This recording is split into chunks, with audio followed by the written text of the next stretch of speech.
in one of the South's biggest unsolved crimes. What links this ancient monument in Dorset to the first attempt to land a spacecraft on a comet? And the family who like to live with the animals. They've got 145 pets. We also have an extra guest that lives in here. This, if he's hiding, he's going to wake up. This is Ross Galarico.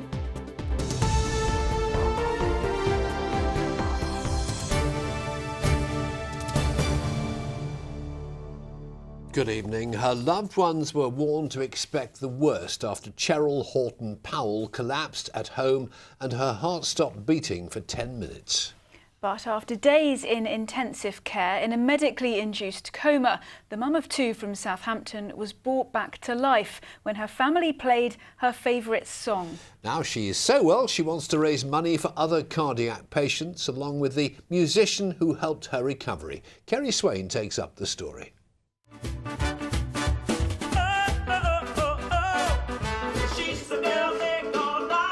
can you not move to this?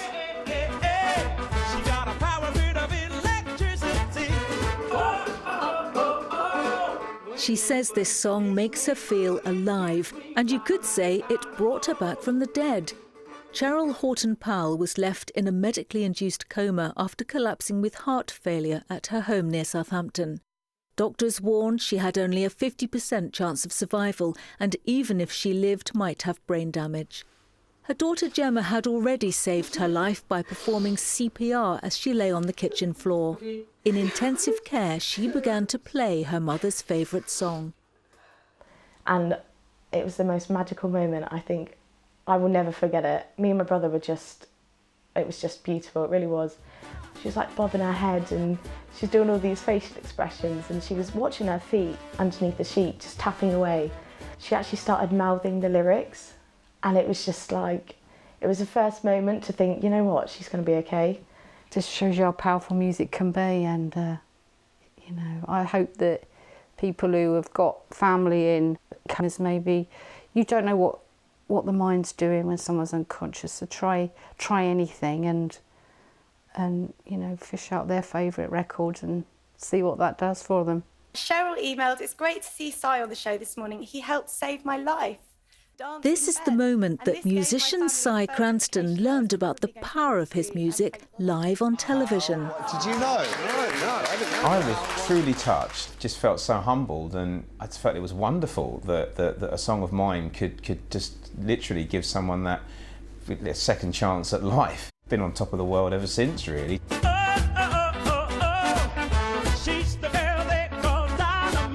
Cheryl has been fitted with an internal defibrillator which will shock her heart if it stops beating again. Dynamo was played at her wedding to partner Jeff in Las Vegas. And Gemma has had the notes of the song tattooed with the words, "You realise how precious life is when it hands you a second chance." Kerry Swain, ITV News. Now, it is one of Hampshire's biggest unsolved murder inquiries, and now a man has been arrested and charged. 77-year-old Georgina Edmonds was killed in January 2008. Her body was found in the kitchen of her home at Fig Tree Cottage in Brambridge near Winchester.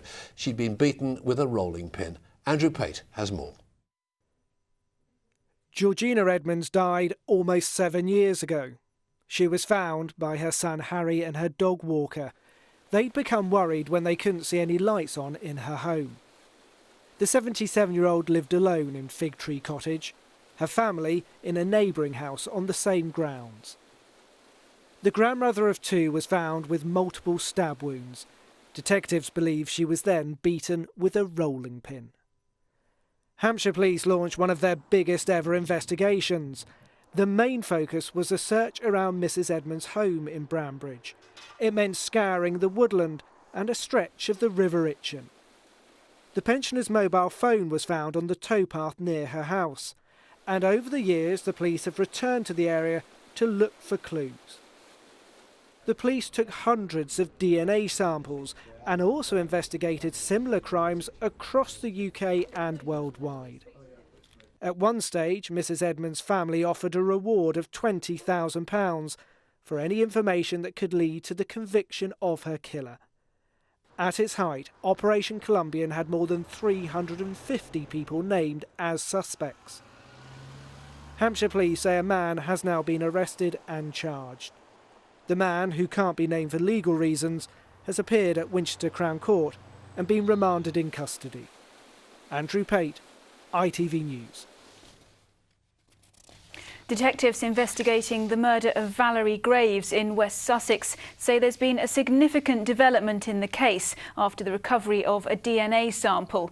Valerie, who was 55, was killed with a hammer as she house-sat a waterfront property in the village of Bosham last Christmas. Now police can start requesting voluntary DNA samples from men living and working in the area. An elderly woman's been rescued from her car, which had left the road and balanced on the edge of a pond. It happened off the A283 Pulborough Road in Storrington this morning. Passers-by said a local resident waded into the water to help the 89-year-old driver before emergency crews arrived. Hampshire's fire and police services are going to share headquarters after securing a £4 million grant from the government to improve frontline services. It'll be the first time this has happened anywhere in the country. The money will also be spent relocating more local police services to nearby fire stations. Fewer pupils gained 5 good GCSE grades this year due to ongoing major reform of the examination system. The qualifications that tens of thousands of pupils sat this summer were tougher than in previous years, and it's resulted in significant drops in performance for many local authorities in the south. In Southampton, there was a drop of almost 27% in the percentage of pupils gaining 5 subjects at grades of A* to C. In Bournemouth, the figure was down 20%. In Brighton and Hove, the fall was 15%, but in Portsmouth, the drop was just under 8%. Well, our social affairs correspondent Christine Alsford joins us now. Christine, what's caused these large drops? Well, a whole combination of things. The exams have been made more rigorous, and opportunities for pupils to resit their exams several times over the year to improve their grades have been scrapped. Students now lose marks if their spelling and grammar is not up to scratch, and lots of vocational qualifications that were previously included in these figures because they were viewed as equivalent to GCSEs are no longer allowed to count. And we've been speaking to one local authority that saw a big drop in results this year, Southampton. The government has moved the goalposts in terms of GCSE reporting, but clearly here the results have been, the drop's been bigger than it has nationally. I think the really important thing now is to try and drill down into those results and find out exactly why. I think it's important that we learn from heads and learn from teachers and try and get to the bottom of that. So, Christine, are standards slipping as these results would suggest? Well, the government would argue it's the exact opposite and standards are rising.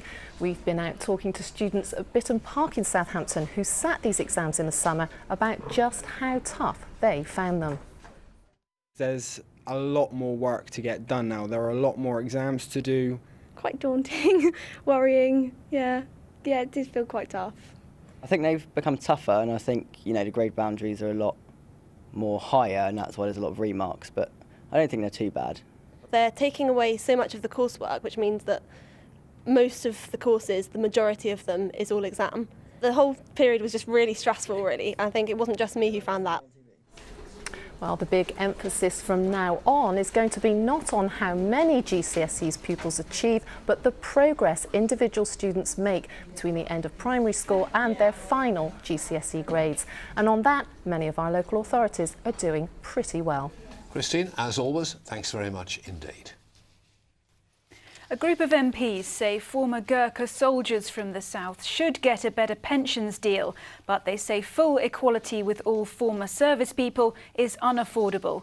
Gurkhas who were protesting at Westminster today said they were disappointed the MPs didn't go further, but the MP who led the inquiry into Gurkha welfare said she hopes the Prime Minister will accept her recommendations. There is no guarantee, but we are appealing to his better nature. We are approaching the 200-year anniversary of Gurkha service within the British Army. We all know how much the public love the Gurkhas and the high esteem with which they're held. And I think it would be appropriate to do something on the occasion of that anniversary. And for more on all of our stories, you know what to do, don't you? Head to itv.com/news/Meridian. Any views or news, do please call us. Here is the number. It's 0808 10 10 095, or you can get in touch via Facebook, or of course you can send us a tweet at ITV Meridian.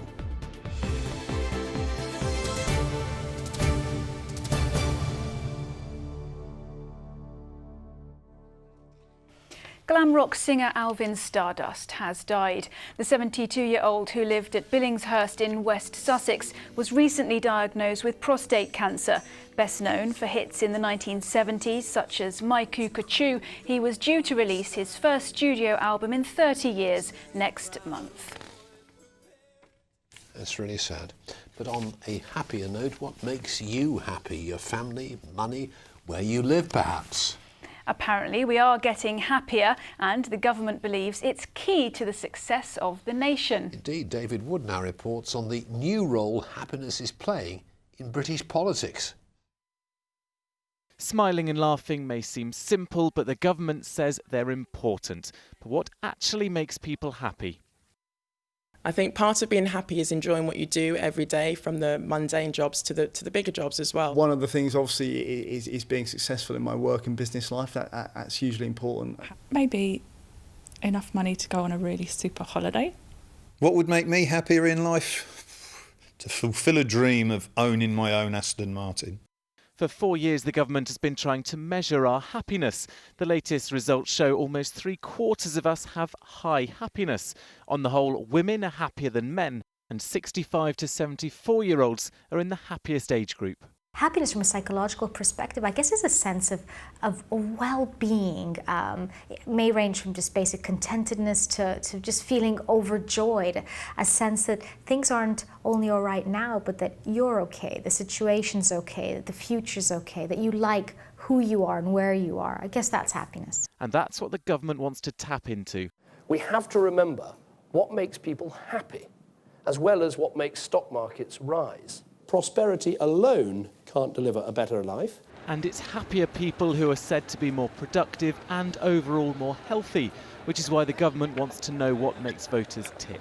But not everyone says it's that important. I think the collection of happiness data by the government and the use of that data to plan policy is worse than a waste of money. The idea that the government can somehow aggregate the information about happiness into one single measure and then pull policy levers in order to raise the aggregate happiness of the nation is just a conceit. Whatever it is that puts a smile on our face, it's something politicians want to know, all to keep them smiling come voting day. David Wood, ITV News. So, are we happy? It's a big question we've been asking you on our Facebook page. Yes, Stephen Webb from Bracknell writes, I'm pretty happy. I moved to New Zealand 2 weeks ago. The start of their summer is the beginning of December. Lucky him. Michelle Clark from Portsmouth posted, we don't let the weather get us down. My husband and I get away most weekends in our caravan. We hitch up and go off somewhere different. Carleen Heath from Waterlooville says, I'm thankful for the small mercies in life. I have a wonderful husband and 2 gorgeous, sweet children. Lovely, but Paula Taylor-Plunkett, also from Waterlooville, isn't too happy. She says the weather's dreary, the dark evenings are drawing in. It's not good for us night workers. It makes me feel like a vampire. Oh, dear.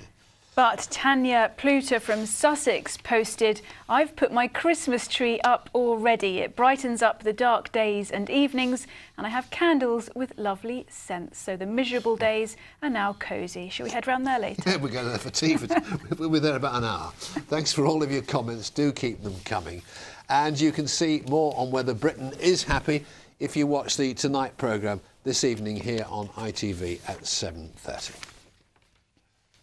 Now, the countdown has started to a space mission that's set to make scientific history. Yes, in 19 days' time, on the 12th of November, the UK Space Agency, based in Swindon, together with European colleagues, will attempt to land a probe fitted with cameras onto a comet that's travelling through space. If it all goes to plan, it's hoped the probe could unlock some of the secrets of the universe. Martin Dowse has been to meet some of those behind the project. Among the visitors at the National Trust's Kingston Lacy House in Dorset, small huddles of scientists could be seen deep in conversation around the grounds. Because of its spiritual connections to the mission, the team from the UK Space Agency chose this place to reveal the details of how they plan to land a small craft on a comet hurtling through space more than 400 million kilometres away. In a marquee, they showed a papier-mâché mock-up of Comet 67P and a model of the craft they hope will make the first ever controlled landing on a comet's surface. It's a tricky thing to try and land on. It's not just the shape that's challenging. What we found is as we've got closer and closer to it, some of the features begin to come out, and they're clearly more extreme than they looked when we were further away.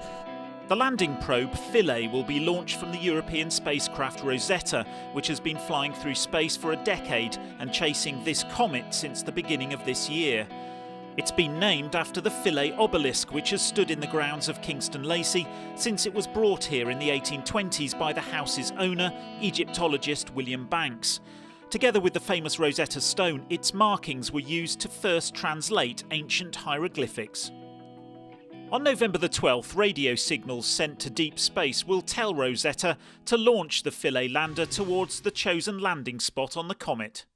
Two key things on the day, on November the 12th. There's separation, which is a nerve-wracking time, and does it separate properly and all that jazz. And then there's 7 hours when it kind of gently wafts down towards the comet, and then there's the few minutes of terror when it lands. But of course, no one's ever tried to do this before, and there have been some unexpected surprises.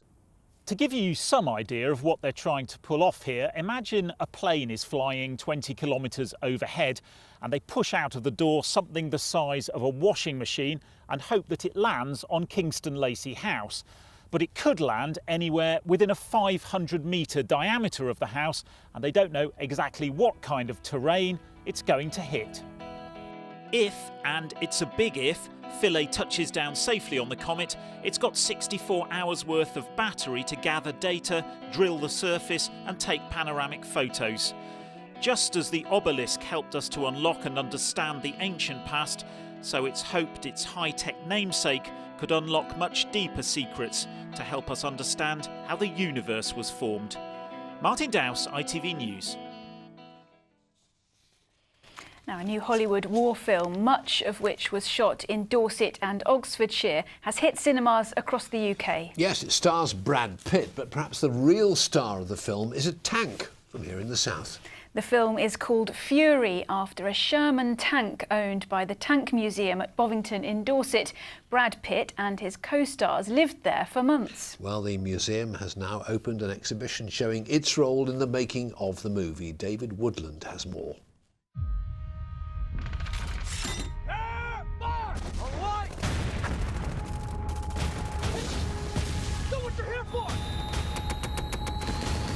What they're here for is to push into Germany in their Sherman called Fury. The film critics say Fury has got the details right about the tanks, and that's down to the Tank Museum at Bovington in Dorset. They've opened an exhibition detailing their large role in supplying the tanks and expertise. Former Formula One Grand Prix commentator Murray Walker, now 91, was the guest of honour. I did my training right here at Bovington at Stanley Barracks in the 58th Training Regiment. 70 years ago, he was a Sherman tank commander. He says it was a grim business, but it could have been worse. It was better than being in the infantry, I can tell you that, because I had a roof over my head most of the time. Well, obviously it was pretty unpleasant when you were actually fighting people, but war is unpleasant and nobody should glamorise it too much. The film, I know, does a wonderful job of showing things how they really were. Pitt and his co-stars spent months getting used to the cramped conditions that men like Murray had to suffer. By the time camera rolled, we were in the middle of it all. Do you know what I mean? Did it feel like a family? Oh yeah, we got tight. You shove 5 guys in a tank, you get to know each other pretty quickly. The Tank Museum won't let just anybody drive a 36-ton tank, not even Hollywood. They supplied Fury, and they supplied Buzz and Brian to drive it too. A bit of a shock, because I never expected to ever be involved in anything like this. Yeah, I was expecting probably a few little documentaries, but this is a big thing for me, so it's a bit of a shock to the system. And what's he like? He's okay, you know, sort of, he's very friendly, but I tended to keep my distance away from the actors because they get in their zone. Yeah, there's points where you think, well, yeah, I could have been there, you know, and, you know, for the special effects with people blowing up in front, you know, Buzz running over people and, you know, and just things like that, you know, and crossing trenches, and it was brilliant, wasn't it? You know. I'm sitting in the gunner's seat inside the only surviving working Tiger tank in the world. The Tiger was the most feared and the most powerful tank in the Second World War. Needless to say, this beast takes on Brad Pitt's Sherman in the set-piece battle of the film. Just hearing the Tiger's engine roar into action sent a shudder down our spines.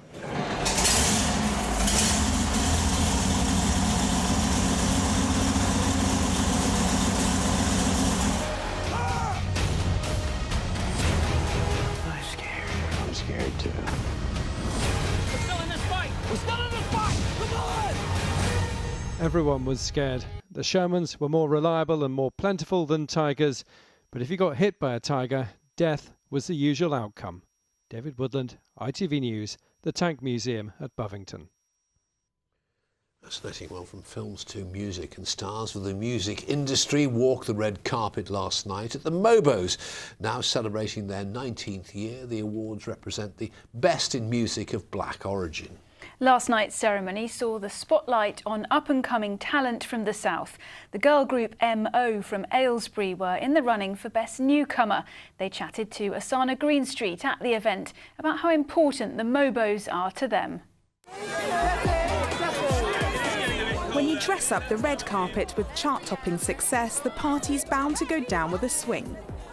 Last night's award ceremony for the Mobos brought together the best talent in music of black origin. Representing the South and hoping to walk away with an award are the hip girl group MO. Are you pretty excited about being here from Aylesbury to the red carpet tonight? So especially being from like a small town, big up Aylesbury! Yeah, can't believe it. Amazing. 2 decades ago, the Mobos were the new kids on the block, but they now rival other established music prizes such as the Brits and the Mercury Prize. And from the excitement here on the red carpet, you can see that the Mobos really are one of the highlights in the music calendar. You're the person who came up with the whole idea, so you're really influential now in the music scene.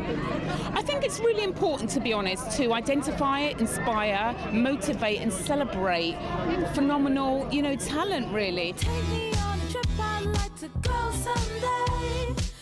And that's exactly what they've done. Over the years, the show has supported young and emerging talent. It gave the likes of Estelle and Southampton's Craig David a leap forward in their careers. In the end, this year, Ella Eyre was crowned Best Newcomer. To perform and then to win an award is just, I can't even tell you how I feel right now. So onwards and upwards for you? Onwards and upwards. This is not just it. This is not the end. This is the beginning. Jessie J! Gretton Conan! Sam Smith! Sam Smith, a worthy winner. And for last night's winners, it was a task to contain their excitement.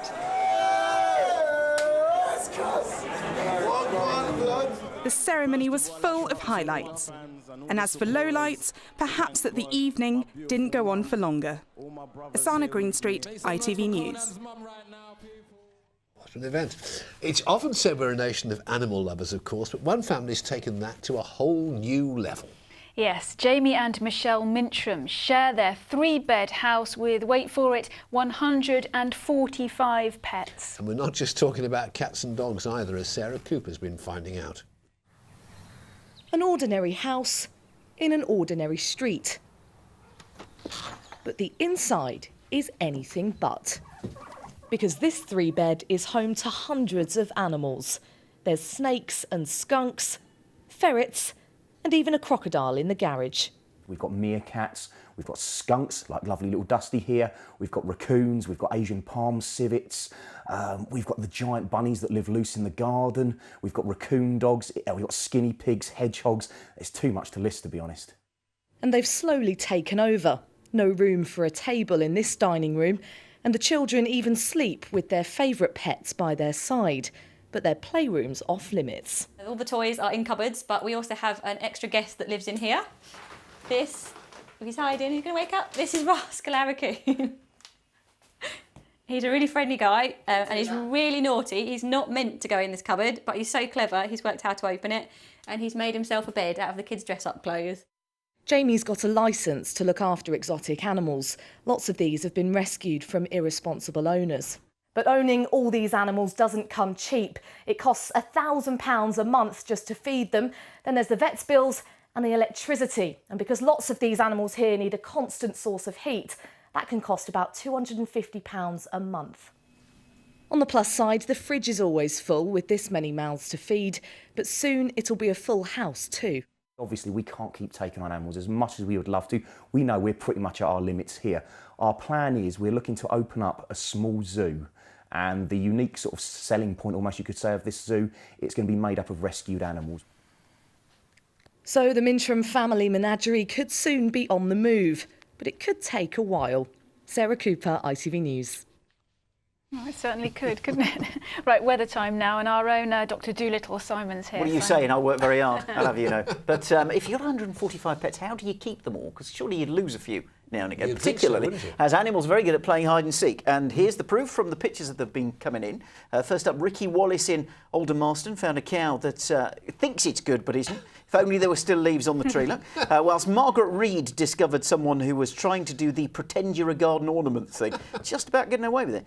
Meanwhile, from Keith in Sussex, he was almost outfoxed. Surely you'd never think to look up there. I didn't know they could climb walls. Here's a sneaky hedgehog that Jeff Botting discovered doing breaststroke in his pond in Woodcott in Oxfordshire. I didn't know they could swim. And Lorne Bissell sent in this picture of a nuthatch at Blashford Lakes Nature Reserve. Clearly doesn't know how the game works, needs a sign. Although this time of year they usually fly south, so no one would think to look there. And John Davison found a snail that would have got away with it if only he was a slug. Curse that shell. But we do have a winner from Denise Metcalf in Hampshire. Well, nearly. Let's keep the pictures of animals you can or can't see coming in. Meridian weather at ITV.com. Here's our own little winner with the forecast now, Simon Perky Barkin.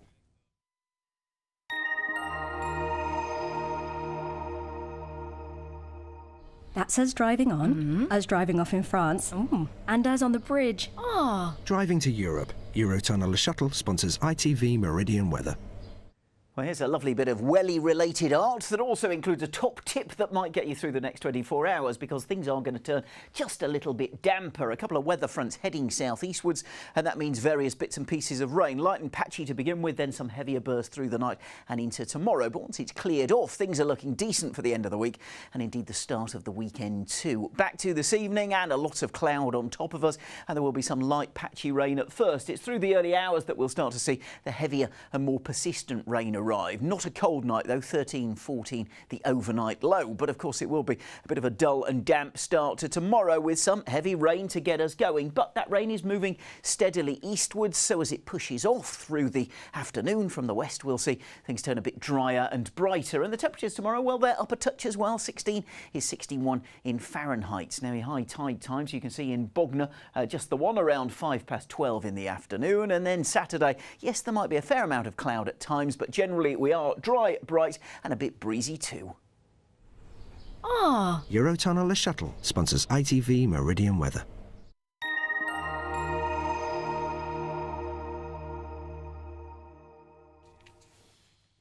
In just a moment, the national and international news with Mark Austin and Ranveer Singh. Kerry Swain's got our late news, so do join her if you can. But for now, from the team here at ITV Meridian, thanks very much indeed for watching. Take good care of yourselves. Bye-bye. Bye-bye.